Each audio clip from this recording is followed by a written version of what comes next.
All right, everyone, welcome to our second live session of BB402. And we're having a lot of chatter about layouts right now, since we've already been here for like 15 minutes chatting. But tonight we have Juliette Simmons. She's Simmons. Yeah, sorry. Okay. Simmons from SiteWorks. And she is an expert on buildings, layout, and finding the right facilities for your business. So she's been in our sessions last year. We had an immersion weekend and she came as a live speaker. So this is the first time she's done the show on the computer with the cameras. Very exciting. So we really are thrilled to have her here. Let's give her a big hand. Yay. Thank you. So first of all, just a little update. A number of you went to Portland U Brew in the 401 class and made beer. Well, that beer is now ready. So if you want to go by and pick up bottles of the beer, send me an email and I'll make sure that they have the bottled product ready. Because the guy from class who was giving the class is responsible for bottling it. I know it's ready, but he has to be the one to bottle it. So when it's all ready and in the bottle, you guys can go pick up the beer. So it's ready now. I just have to harass him to bottle it. So I'm going to let Juliette do the format of like just going through the slides, and she says she's happy to have you guys interrupt her. If there's questions you want to ask that are particular to that particular slide that we're talking about, or she is talking about. But the topic. Yes. The topic that is on that slide. So we'll just do the normal format like always. I will try and pick through the questions to make sure that she can address similar questions together before moving on to a different topic. So do you want to tell us a little bit about your role there and the types of projects that you like to work on? Yeah, I'm actually the sales director for SiteWorks, so my focus is food and beverage industry. Craft beverage is definitely a passion of ours and what we specialize in. And SiteWorks has been around for 20 years. We are, our integrity and what we're known for is having individualized, designed and built spaces that convey the message and also work best for the industry so when we design a brewery, the concept is that it's a fully functional and easy to work with brewery and not something that's just slapped out and cookie cutter. So that's kind of why SiteWorks is the choice. And then you also just did, like the newest project is the ping pong. Yeah, we just did Pips and Bounce in Southeast Portland, and that's actually a really exciting and unique project. And again, one where we were able to take what they were passionate about and pull it into the design to even where the lights sort of look like these big ping pong balls hanging from the ceiling. It's a fun project. So very coordinated sort of experience design. And then the whole layout of the brewery is done very carefully, or whatever beverage you're making, the distillery or cider making. Yeah. So before we get going, do you want to tell them a little bit about the facility that's on the slide and sort of the idea behind it? That is the Breakside Brewery that we built, their second location that was mostly built just for distribution. And the concept behind that when we were building that is that with their first location, they were so packed in and they had built their first brewery and hadn't really thought about what they were going to look like 2 years, 5 years down the road. And they ended up just exploding with business. So they needed a new location. And when we were looking at that new location, we started talking to them about, well, what do you think you're going to look like in 2 years, 3 years, 4 years from now? And you may not even know that. So let's build a space that you can really grow into and expand within, and you're not going to be 5 years down the road having to build another location or buy another location, which can be very expensive. So it's a really beautiful brewery inside. It's a gorgeous space to take a tour of, but it's and even from when that picture was taken, they've doubled in capacity, but they still have more room to grow in their brewery. So yeah, so it looks nice and spacious there right now in this photo. But it's filling in with tanks, yes, which we like. Yeah. And then you need to have space for more tanks. That's right. Okay. So that's our website, basically. That's our front homepage of SiteWorks, and I kind of covered who we are already.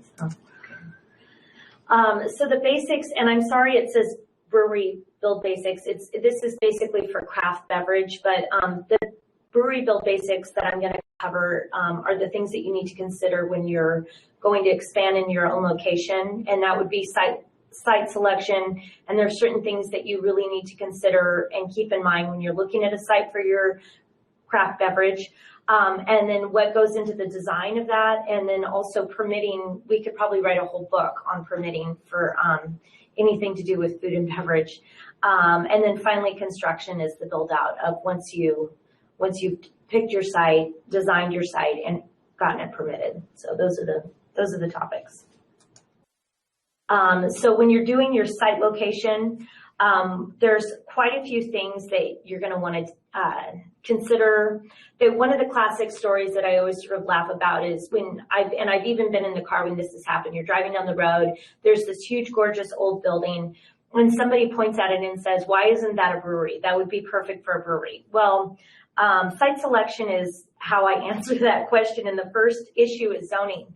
A lot of times, people will see a space and they think it's perfect, and what they don't understand, in every city, it doesn't matter where you are, especially in the United States, there's zoning issues with it, and zoning is affected by environmental concerns, transportation, not having too much of the same type of businesses in an area, urban growth boundary.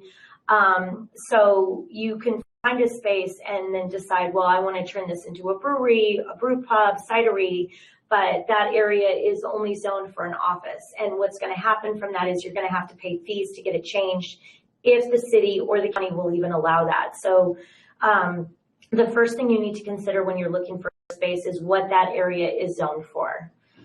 And when you look at that map, that's Portland?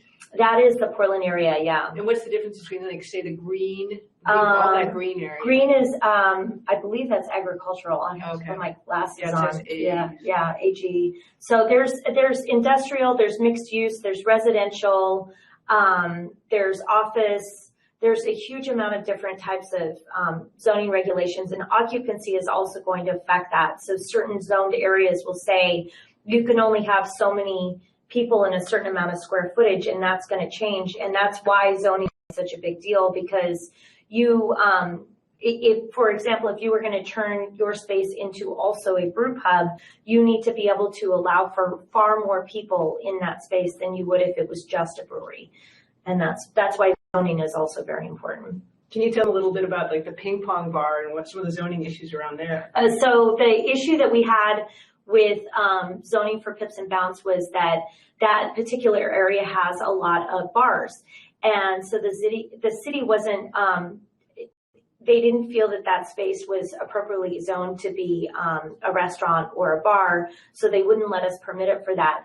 And what we came up with was we found out that the bowling alley that was right next door to what is now the ping pong bar was zoned as an athletic club, because bowling is an athletic activity, but it also serves beer.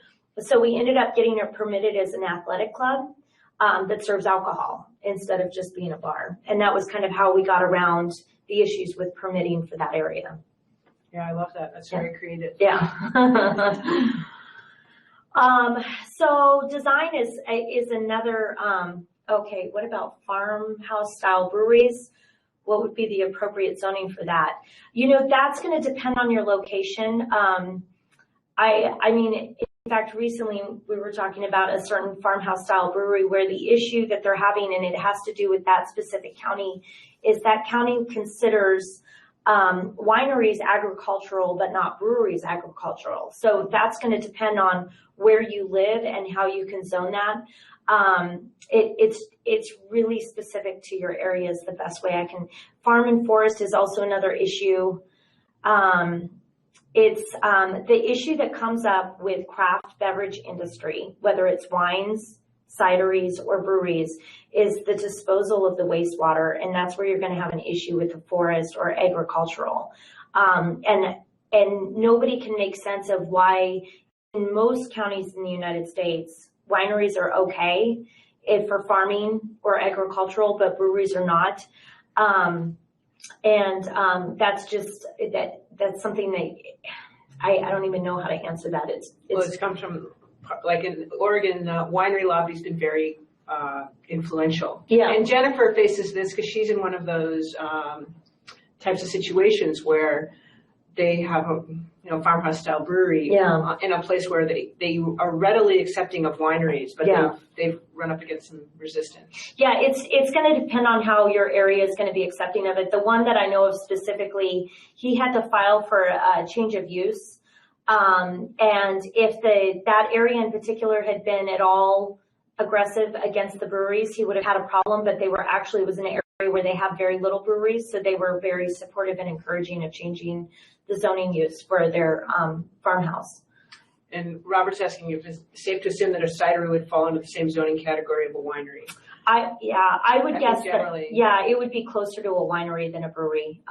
That's how the feds are treating cideries. So I'm assuming that you're going to, because it's a fruit-based product, you're generally going to get more favorable treatment, more like the winery. But it's going to depend on the person that's approving the paperwork. That's true. Ultimately. So, I mean, really, I couldn't even say what they're going to say. I could assume that, but it's going to be the person processing the paperwork. And, and ultimately there's always an appeal process where you can fight it. And as long as nobody in the neighborhood is upset about it, then sometimes that can be a little bit easier to get by.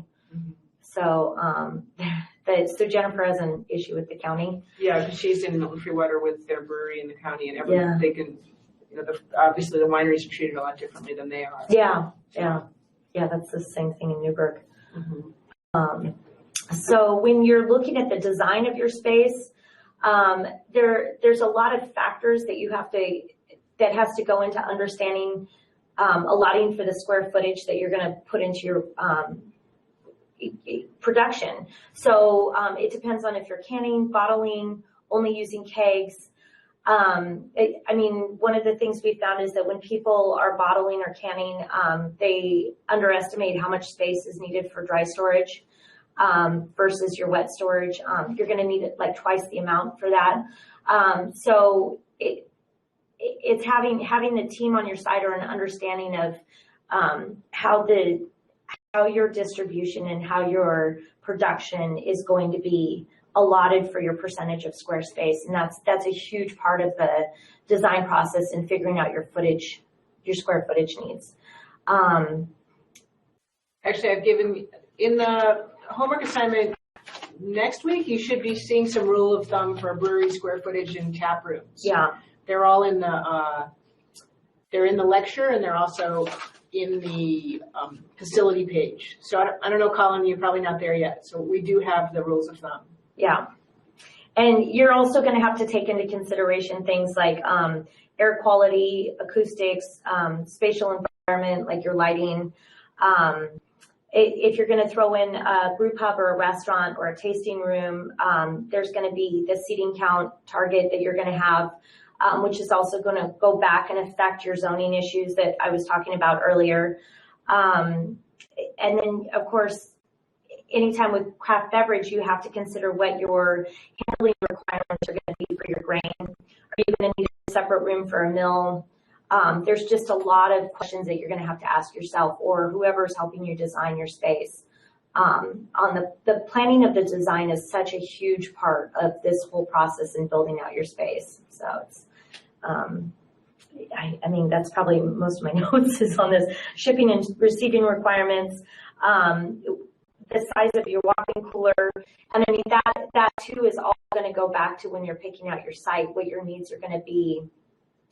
People sometimes forget that just the build out, if there's not a walk-in cooler already designed in that's going to add to your cost.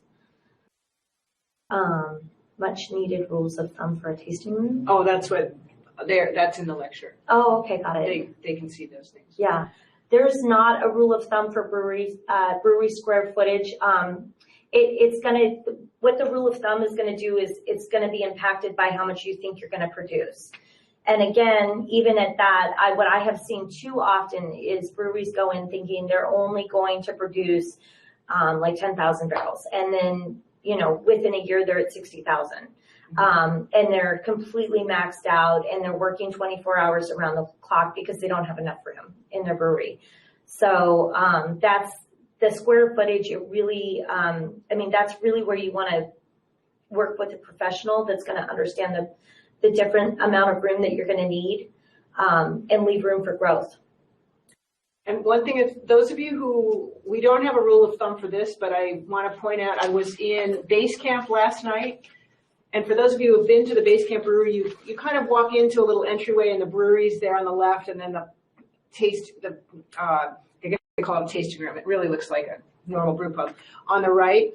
Well, if you're getting into canning and want a can that's actually printed just for you, well, you're going to have to buy semi-truckloads of that. So what's happening now in base camp, they've run out of space, and now those pallets of cans are actually in the entrance hall. When you walk into the brewery, walking into go to the tap room, it's like, okay, now they've run out of space, so all these can pallets are now moving towards the tasting room. Yeah, they have a very big tasting room. Soon they're going to have pallets of cans in there too. Yeah. So they have the cans that are empty, taking up all the space that used to be kind of their open space to go into the brewery. So they obviously haven't accounted for trying to have enough dry storage, like you're mentioning with packaging, not enough dry storage for semi-truckloads, a full semi-truckload for each package. Yeah. Which is, how many, they're trying to put out 4 or 5 in these smaller cans now, not the fancy bottle that you all have seen before.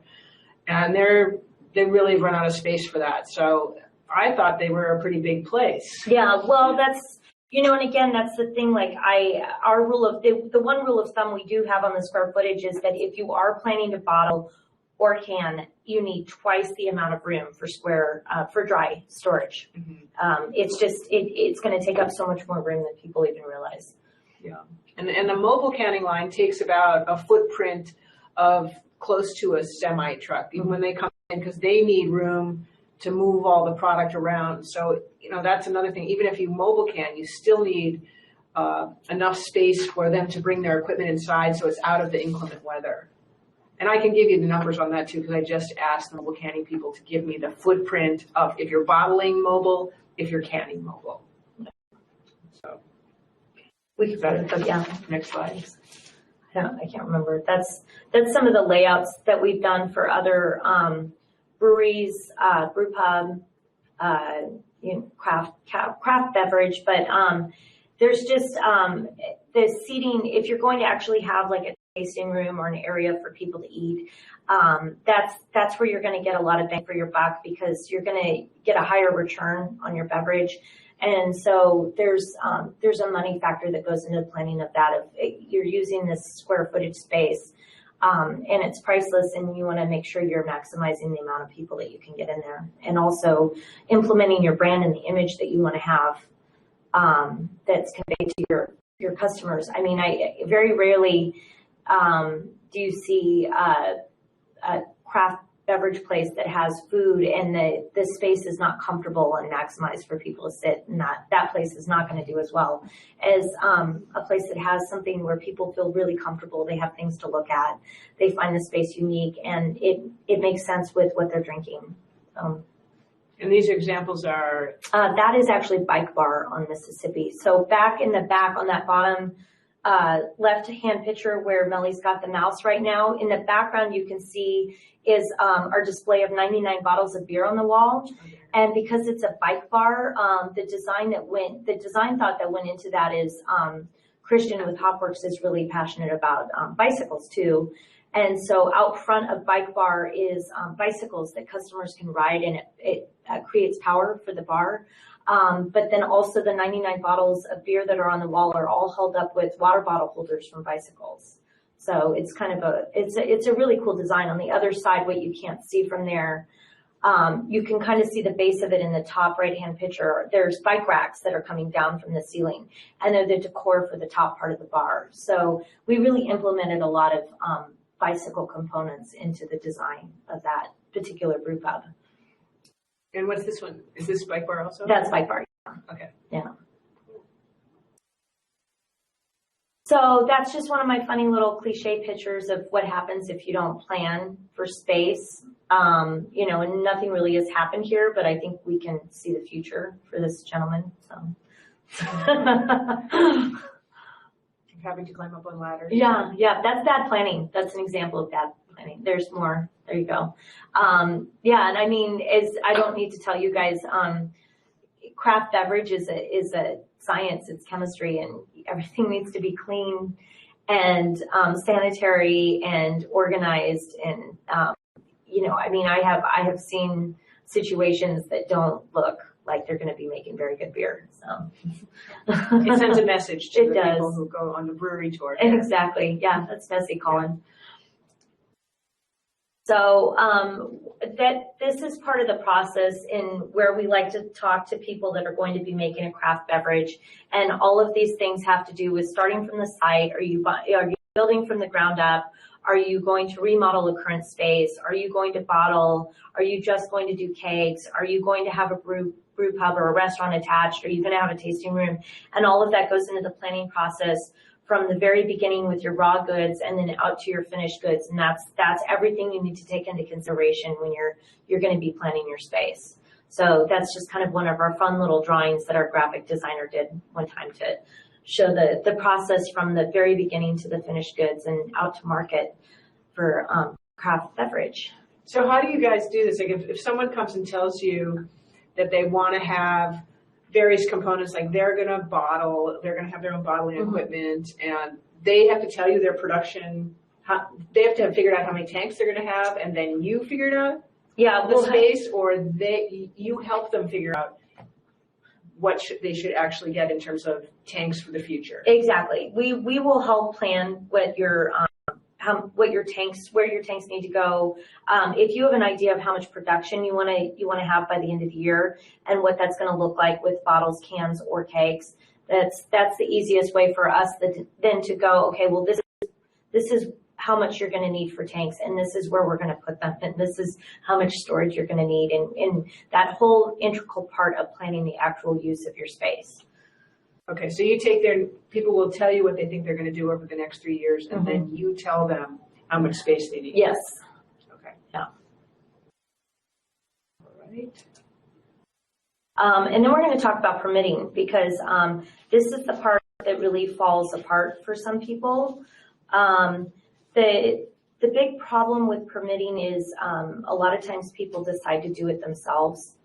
And I just would say that's like doing complicated taxes yourself. The county, the city, the state is looking for specific information. A lot of people try and go through the forms and submit it themselves, and they're missing really basic things. But what happens in the permitting is they have to do a design review. So your drawings have to be done. You have to have a very clear layout of the inside of your space and how much room you have for people to move around. And from that, you're going to have a review of fire code, and just there's mechanical, electrical, plumbing, sprinklers, gas, steam piping. They need to know everything. They need to know where it's all going. You have to have very detailed drawings, and that's something that takes a lot of time. I can just on permitting alone for example, the city of Portland, you're going to have a zoning conditional use permit. You're going to have a design review permit, liquor control commission permit, county health department permit, state department permit, change of occupancy permit, building permit, and then you have your trade permits for everything I just named off with like your mechanical and electrical and plumbing. And all of that also goes into the design review. So permitting is a huge, it can take about 3 months to get through it sometimes. And there was a brewery that just opened up in Portland where their opening got pushed back by 6 months because the permitting was done by an out-of-state architecture firm that didn't understand the permitting rules for the local state. So I cannot give you a quote for that kind of consultation. I would love to, but every project is completely different, and it just depends on how much work is involved in it. Puerto Rico, I'm not surprised. It depends. I mean, I met somebody at the Brew Festival in Denver in October who Minnesota was all kinds of issues because they were in an area where there wasn't any brewery within 60-mile radius radius of where they were opening up, and the county didn't even know what to do with them. I mean, they didn't even know how to deal with the permitting for a brewery, and they just kept getting rejected. Is that making Jennifer smile? Glad I'm here to make you smile. We do work outside of Oregon. We're permitted in New York, California, Washington. We're working on a permit for Florida right now for a client that we have, but it's pretty easy to get the permitting for the type of work that we do, and we tend to subcontract out to make sure that we have somebody local where we're working that understands the legal requirements. I could definitely make some recommendations. I can have Melly give you my information. Oh, is your email's not at the end of this? Oh, hopefully it is. Yeah. Yes, my email is on the thing. Yeah. So you can email me, send me your information, and we can see what we can do. As far as the design, though, we're usually good for out of state. So awesome. Yeah. Let's see. Where are we next? Oh, these were the permits. Yeah, there's all the permits listed that that are usually required, and I mean that's standard for Portland, but that's what we found for most states. You're going to be dealing with something of each of those. I mean, county health department, you're not going to have to deal with it if you don't have food, but all of that is different depending on what the regulatory requirements are for your state. Oregon has certain requirements of difference between a restaurant to a tasting room. A tasting room is not required to serve food. But if you have alcohol, you have to have some sort of food. So that's why when you go to a winery, you'll have crackers out. That's required. But it's not, the requirements are different depending on the type of service that you're going to have. So the tasting room doesn't have food, but they have alcohol. They have alcohol, but they have crackers. So even in the brewery? Yeah, it makes that. Okay. So yeah, if you're going to have tasting, you have to have something that people can put in their stomach besides alcohol. Okay. And the food truck gets around that rule? The food truck, thank God for Portland, right? We've got food trucks. You can have it right in your parking lot. As long as you have a way for people to buy food, you're good. Okay. That's interesting. Yeah. So then you've got construction, and you know this. The one thing I will say on this, when you're looking into having design and having the design and the construction working together, the thing that changed, and you'll notice in our name, it's a design build organization. So where that's different is a lot of people will go to an architect, have them do the drawings, have them to get the permitting done, and then they'll take their drawings to a general contractor. And then what happens, and I've worked specifically with a brewery recently where this happened, is they bought the space, they had the architect do up the drawings, they put in a lot of money for it, they took the papers to the general contractor, the general contractor looked at the space and the drawings and said, you can't do this here. So, and that does happen. And so that what a lot of people are finding is having everything done in one organization can really streamline that process, save you time and save you money. In our particular office, you have the construction project managers working with the architects while they're doing up the drawings. So we don't run into those hurdles later on where somebody says, why would you spend all this time and money doing this drawing where you don't even have a drainage issue set up? And that's where that can kind of get eliminated. So that would be one of my, if you're somewhere else and you're looking at an organization, someplace that does it all in-house is really a good bet on that one. But construction is kind of that final finish of everything, depending on whether or not it's ground up new construction, you're remodeling. Portland right now is dealing with a lot of seismic upgrade. So we have certain parts of town where the property costs less money, but it's not safe if there's an earthquake. So a foundation for holding your brew house equipment needs to be looked at. Kind of going back almost to the beginning when you're looking at construction, one of the things I would definitely recommend and consider, especially if you're a farmhouse brewery or you're buying a much older space, is get a feasibility study done. Go to an architect or a structural engineer and have them come in and do a feasibility study, you're probably going to be out. I don't want to give you like an ultimate quote. It's going to depend on the space, but you're looking at $1,000 maybe, and it's going to save you so much money in the long run, where the feasibility study can come in and tell you where you're going to run into really heavy costs later down the road, where they can come in and say, there's no way your foundation is going to hold the brew equipment, or you're going to have $60,000 worth of seismic upgrade to be done. And so if anything, if you can get anything out of this whole presentation today, it would be, if you're going to buy a space and it's already built, get a feasibility study, hands down. It's where I've seen people make that mistake in trying to save money, and that's not the area to do it in. So I would. Who would do the feasibility study? I would. It's usually a design architect, construction company. We have a structural engineer on staff, so we can do the feasibility study and even look at seismic upgrades and foundation issues.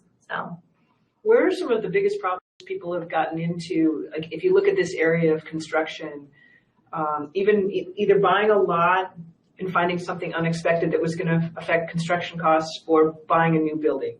Where do you think we run into the biggest problems in construction?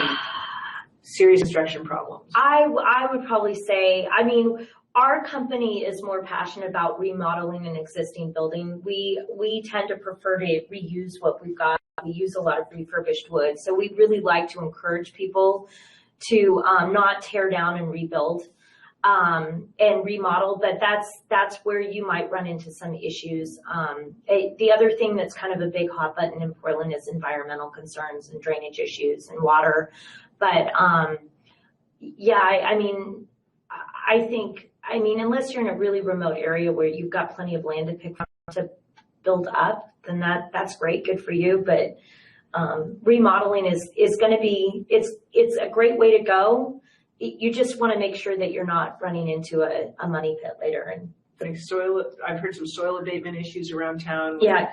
Buildings that people look in close in and they're like, wow, that's a great spot for a building and for a brewery or something. And they're like, there's serious contaminated soil there. Yeah, that's a big issue. California has a lot of issues with that for breweries also. And, but like a perfect example of a brewery that does it great is Bridgeport, because they have their water treatment facility on site. Mm-hmm. And granted, that's a really expensive upfront cost, but in the long run, it saves them a huge amount of money. By treating their own water, they can reuse it 3 times. So it's before they put it down. Yeah, exactly. Yeah, so that's interesting. Yeah. But any other things on here? I think that's it. Equipment lead times?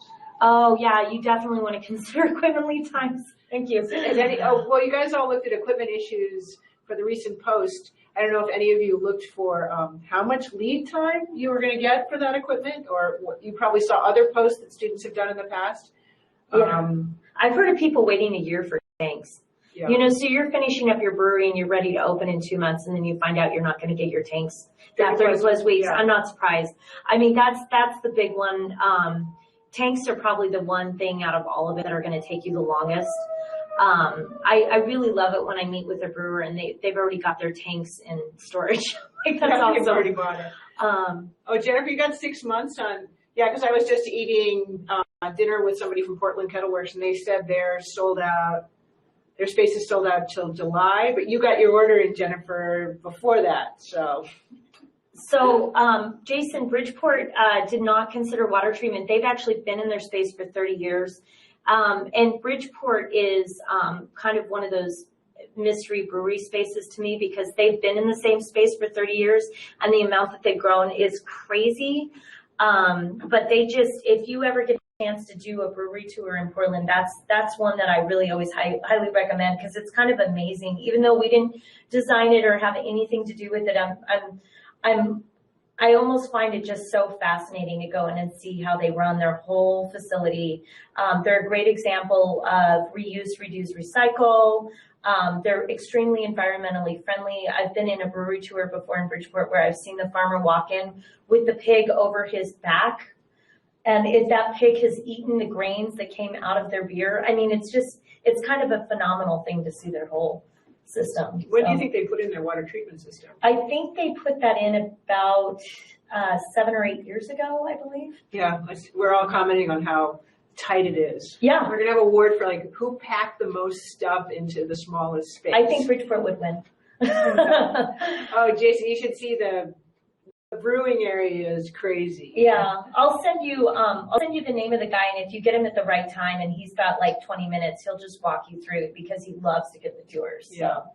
It's packed with things, and the layout is not ideal. Mm-mm. The layout is crazy. It's not, because they took a building and kept adding on and adding on in this existing space, it wasn't thought out from the beginning, and so it feels that way. Yeah. I mean, you want to talk about tight tanks. They have tanks that are just next to each other. Yeah. I mean, it's crazy. So. Yeah. Oh, well. Let's see. Any other questions? Yes, now the question part of the show. I guess I'll move it to the place where your contact information is. Is that, did we delete, I hope we didn't delete that slide. Well, there's the second website. slide? Yeah, that doesn't have my, okay. So yeah, I guess we need to maybe add my information in there. Okay. Do you want me to type it in? Sure. So if people want to think of their questions now, I'll put your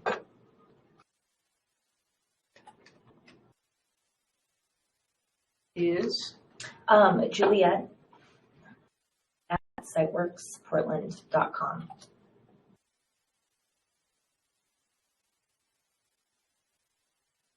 Doesn't have a sewer. Oh, you know, that question is outside of my level of expertise. Christian, if you could email me tomorrow that question, I can get an answer back to you in the next couple of days. I'd rather ask one of our architects that. I don't actually have a degree in architecture, so. And basically, if you don't have a sewer system and you have to use a septic system, it can be very challenging. Yeah. Very challenging for breweries. Yeah, and that's actually, there's a restaurant that we're working with that has to put in a septic system, and it's kind of been difficult. You want me to answer that? Yeah. Okay, so you can use a fermenter as a bright tank until you actually need it as a fermenter. And I know Boneyard does that because Boneyard uses everything they can find. Hence the Boneyard philosophy that he found all those tanks and repaired all these old tanks to create an operational brewery. It does not impact quality. Are there many breweries doing that? We did it. Sometimes people do it as a transition step until they actually need to use the fermenter as a fermenter, because usually the fermenter thing is the constrained resource, right? You do consulting in Florida. Yes. So they're doing a project in Florida now. Yep. We're just getting started with a brewery from California that's going to be opening a location in Florida. Ohio? I will take Ohio. I mean, and at this point, unless it's out of the country, I'm not. We can definitely look at what the needs are. You didn't want to have specific codes. What in general ballpark figure for services? That's going to be that percentage of the job. No, cost? it's what we do is if somebody gives me I have this space. This is how much square footage we have, and we'd have to know what you want done, and each project is so different. I mean, so Colin, if you're looking at a space and you actually want to make it into a brew pub, no, you're talking thousands. I mean, definitely. It depends though, if you're just, and it also depends on the work that you're having done. If you're just going to have drawings done and permitting done, you're still looking at thousands. And that's going to depend on the amount of hours and time. And every architecture firm that is going to handle your project is not going to be project based. It's going to be based off of hours. And the best example I can give you, if you don't want to have it be expensive, don't keep changing your mind on where you want the bathroom. I mean, I've seen bathrooms cost people $40,000 because it goes from one end of the place to the other, and every time you have to redraw it, you're paying somebody to redo that paperwork. So And that affects permitting and hours spent with the city trying to get things permitted. So, you know, and not focus so much on the color of the walls in the very beginning, but focus on your needs. What is your production going to look like? What is your space going to look like? And then those are your basic answers. Do you have a space that you're already considering that you want to buy? Before you buy it, before you sign on the dotted line, go get the feasibility study. You spend $1,000 on that, the architect can give you a really clear and honest answer of what that whole project is actually going to cost. Start to finish, from selection to completed remodel, to say, I would say, you know, with the exception of your equipment, you're probably looking at the fastest project turnaround I have ever seen is 3 months. And that's really, really tight. I would say 6 months is probably your best bet. But that's if they already had the site. Yeah, that's if you have the site. That's going to be for Melly. What gas options are okay for pushing water from kettle to fermenter? Filtered air. Geez. I mean, without using a pump? I mean, we push things around with CO2, but you can use nitrogen. I don't think you should be using filtered air. But that's a good technical question that I've never actually pushed water with I've used a pump for that. So that's a good question.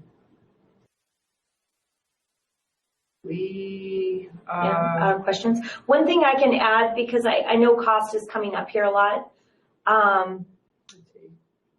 That hasn't been an issue in my personal experience as far as staying away from schools and churches. That depends, though. Yeah, because I was in Utah, and you had to be at least probably like 200 feet away from a school or a church. Yeah. But that will be called out in zoning requirements. You know, you'll see that in different issues. They'll say, vanilla costs more. Yeah, there's a lot of cost questions here. Does a vanilla box cost more? That's okay. So vanilla box, you're talking like outer shell, and that is that's going to depend. I mean, the remodel could be way cheaper as long as there's not a huge amount of issues with the building. You know, some of the things that come into play with a remodel or a vanilla box, like I'm going to give you a perfect example. If you have a remodel and you buy a ground floor in a high-rise, or not high-rise, even a 3-story building, and you want to put a brew pub in it, there's no hood for the vent, you're going to have to build out a hood. That could cost you $100,000. I mean, that's just going to be crazy. So it's all going to depend on your needs in the space, on where the cost is going to be. So a vanilla box can be cheap depending on where you bought the property. If the property is really, really cheap, it's on the outskirts of town, it doesn't cost you a lot of money, you build a vanilla box, good luck getting clients. I mean, or unless you're not worried about that and you just want to do the production, then that's great. That's a really great idea. A remodel can be really cheap if there was already production facility within it before, then that could be a really inexpensive remodel because you're not going to have a lot of build out to do on it. Yeah, like my classic consultant answer. Sorry, Colin. But it's the truth. I mean, it's like asking an accountant how much they're going to charge you for your taxes. If you're just a 1040, the taxes are going to be really cheap to process. But if you have investments and offshore accounts, it's going to cost you a lot more money.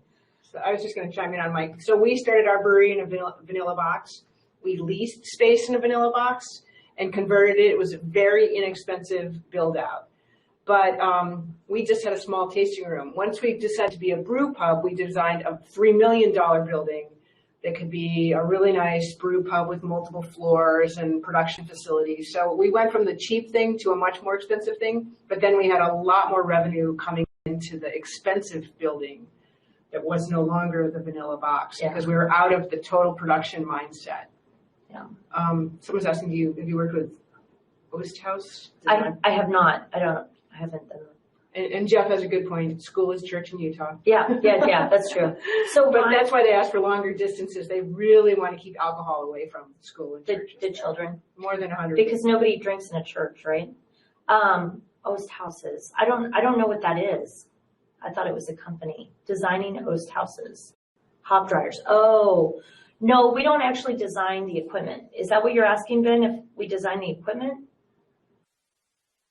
Okay. Yeah, no, that's something that we would hire out separately depending, I mean, equipment, my recommendation if you're really looking at saving money is finding your own equipment. You know, it is definitely something we do for clients and we've done it before.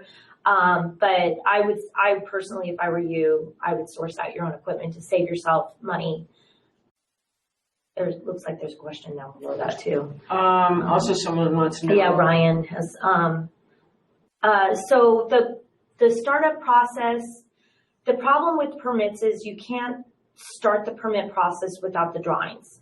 So that does take time, that can slow you down, but that's actually the great thing about that question is that's part of why you want to work with a design build firm, because a lot of times, especially if you have a demo that needs to be done, the demo process can be started before the permittings are all the way through. You just can't do the build out without the permits.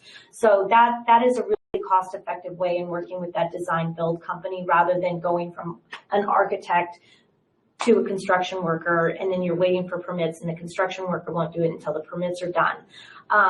Equipment, especially anything with craft beverage, I mean, that's just a really fine line that you're going to dance on, and that is going to take probably the most amount of time. My guess is. So some of the equipment manufacturers do some layout work for you for the brewery part. How do you guys work with them? Like if they're actually going to want to do the layout of the equipment, yeah, well, that's to integrate there. Yeah, that's why we love it actually when people order the equipment or have an idea of equipment they're using before we just start the design process, because that is such a long waiting period for it, but also then we know exactly what we're working with. If you haven't ordered the equipment and then we're designing the interior of your production area and then you change your mind and you order something different, that's going to change the whole interior, the whole design, and then you possibly could go back and have to refile for different permits. So really ordering the equipment or knowing exactly what you're going to get for equipment is really one of the most important steps. ADA, yeah, ADA is. William's got something related to that. Okay. I know it's dependent on local codes, but in laying out a brewery that is planning on tours, must we allow for handicap access? You do in Portland. I mean, I would assume that's anywhere. Mm-hmm. You have to because of labor laws. So yeah, you always have to be ADA compliant.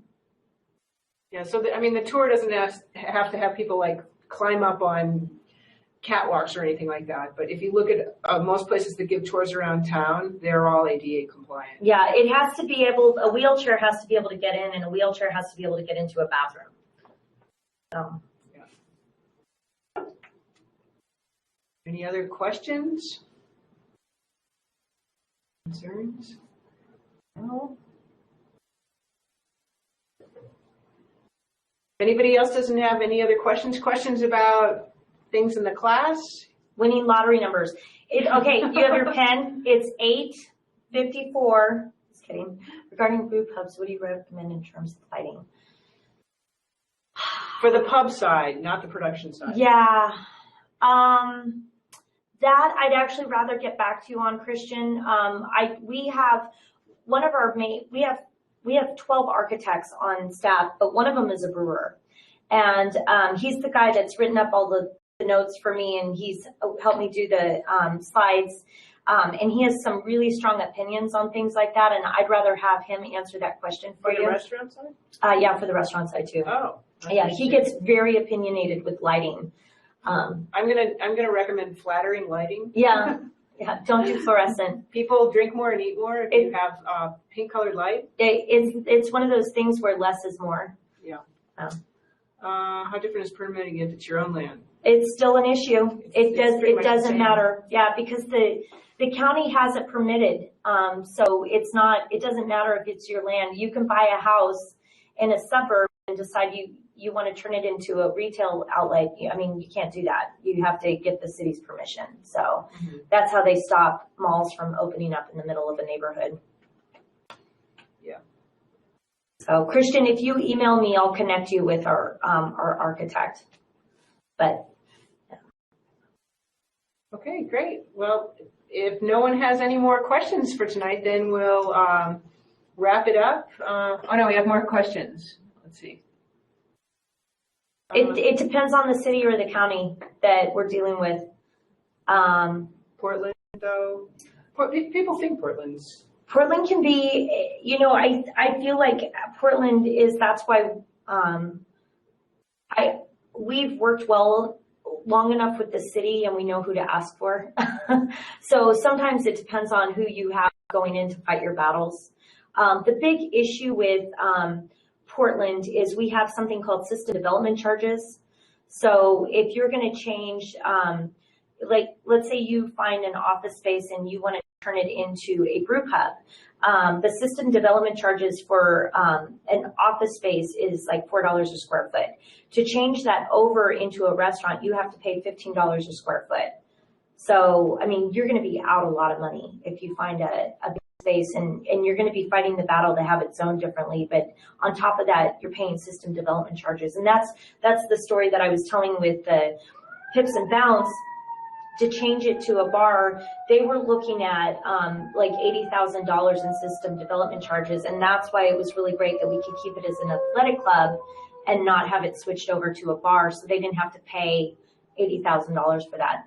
I don't know about seating in the tasting room. I meant more like restaurants and brew pubs. Bean bags. Well, that's an interesting idea.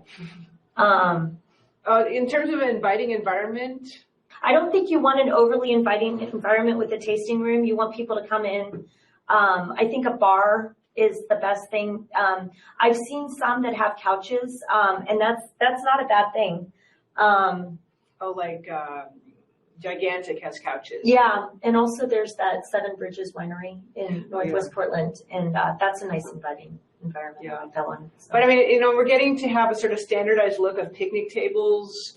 And in the vanilla box with picnic tables and the brewing equipment behind it, it's like, okay, we probably need to go beyond that. Yeah, you're not special. You're like everybody else. Yeah, it all looks the same. And my favorite was a certain one that had milk cartons to sit on, milk crates. Yeah. That doesn't last long. So we do have when we get to the restaurant week, there's a number of articles on creating an experience for people, and then considering some of the issues around when you have seating around the walls versus a bunch of tables in the center, that people actually will spend more money if there's anchored spaces against walls and against pillars and against plants, and leaving them all out in an open environment. They don't like that. They don't stay as long and they don't spend as much money. And, if you're looking at maximizing revenue, you have to get people to stay long enough to at least buy 2 beers. Yeah, definitely. 2 beverages. And then sign up for a membership. And it allows for people watching. Good point. So this whole picnic table format we're seeing now, that doesn't really work as well in terms of being super comfortable. Is that an expansion? Yeah, there's more readings about this because we have a whole week on pub restaurants at the end. Jeff, that's in response to that. Having 2 bars, one inside and one outside.